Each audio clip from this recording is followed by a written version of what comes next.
guys. Be ready. I guess that's one way to do it. We have the facts.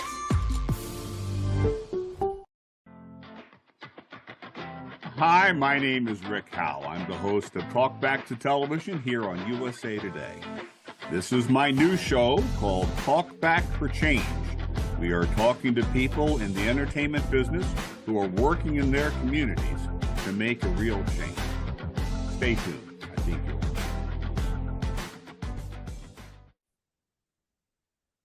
Hi, this is the second episode of Talk Back for Change, my show about how the wonderful people in our business are making this a better place to live.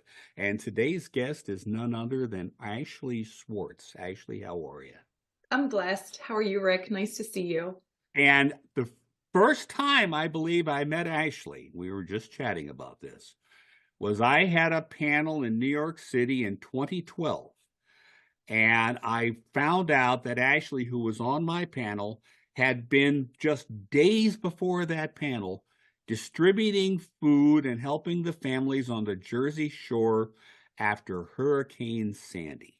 So that's a great place to start. We're going to talk a little bit about that, and we're going to talk about what you're doing today, okay? Awesome. Tell us about Hurricane Sandy. What was that about? What did they need? What did you do? Well, you know, I was sitting, I had evacuated to central Pennsylvania, which is where I grew up, and had friends there that had lost their home in the flooding from Irene the year before. And they said something that sort of resonated and stuck with me while I was watching my neighbors in New York, in the city, in all 5 boroughs, sort of be displaced and dealing with the aftermath of that hurricane. That the first normalcy they felt after losing their home in Irene was when they made a makeshift table and they sat down with the food boxes and the meals they were getting from the Red Cross, and they broke bread. And sitting there with them, and then them, you know, they were interested in helping. And I sort of had this idea, and, you know, I was a media person. So I thought, well, media can be my weapon for good here. And what started out as, you know, bringing Thanksgiving meals, I did the math, and I was like, I can pay for it myself. If I can get meals and I had somebody to cook it, you know, in a commercial facility, which they offered up, we can make this happen. And it turned into 5 boroughs, over 2 days, over 3,000 meals served. The mayor's office signed up and ran the bus service to Far Rockaway. And the highlight of that for me, after like moving pallets of food, because Fairway, you know, sponsored us under the overpass on the West Side Highway, was actually on Thanksgiving Day, when my father grabbed a refrigerated truck, and he drove it up from Pennsylvania, because there were none left in the New York City metro area, in order to move food to an American Legion in Staten Island. And my father is a veteran. He raised me 2 Purple Hearts. It's a passion for him. And I drove with my father across the bridge to Staten Island with meals on Thanksgiving Day. Wow. And that was the beginning of a journey of, you know, there's just sharing food, and having food is something so simple and foundational to quality of life, and so much joy that it brings in bringing people together and to break bread. And the number of people that are food insecure in our nation is something that breaks my heart, and I want to be part of changing. All right. Now, you have evolved with that into a new program, Military Food Share. What is that? How does it work? And frankly, how can everybody who's watching this help? We're going to make sure and get to that. How does it work? What do you do? Awesome. So I have to give my father credit because when he is a veteran, served in the 1st Cavalry, was a combat veteran in Vietnam, and he retired to a rural county in Pennsylvania. And I just want to put some stats out there. So in the United States, you are defined as being in poverty only if you make less than $14,580 a year in 2023. Okay. So just get your head around how much a dozen eggs and a gallon of milk is nowadays, and how far you think $14,000 goes to qualify very. for need. Exactly. 6.5% of veterans live in poverty in the US, men and women that, fought to defend our country and put their lives on the lines. And more than 25% of our veterans are disabled, which affects their ability to work. Ultimately in the US in 23, the entire country, 12.8% of American households are food insecure. That means they're not sure where their next meal comes. 1 in 9 veterans are food insecure, and more than 24% of active duty veterans use food stamps. Okay.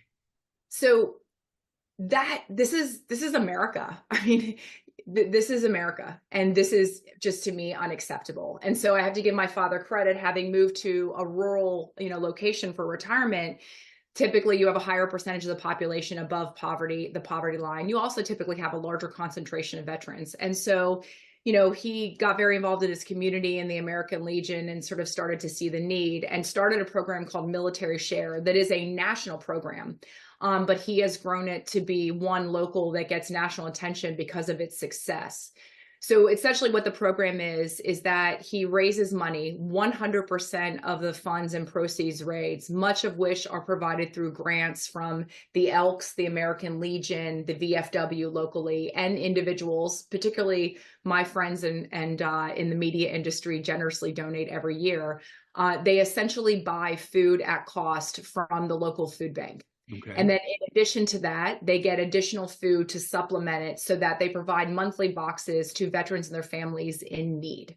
The last Monday of every month. And then specifically around the holidays, they try and make it as special as they can. So there's about 20 women that bake 5 dozen cookies for the 160 families that show up. So you can do the math. Yep. This year, the money that we raised specifically from our friends in our industry, Rick, enable us to buy turkeys or hams for the holiday meal for the families. And then we have a couple veterans that, for example, qualify for disability, and they provide their benefit cards to allow for the purchase of things like boxes of stuffing, boxes of mashed potatoes and scalloped potatoes, and loaves of bread every month to supplement the food banks, whatever's available.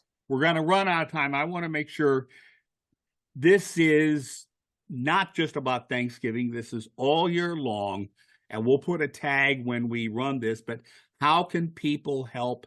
How can they donate? So specifically, you can search for a local military share program or look to your local VFW or American Legion and see what they're doing for veterans. Okay. If you desire to help our program specifically, you can go to the Central Pennsylvania Food Bank website. Okay. And simply make a donation and put it to the attention of the Huntington County Military Share Program. I will make sure that gets into the promotional link on this show.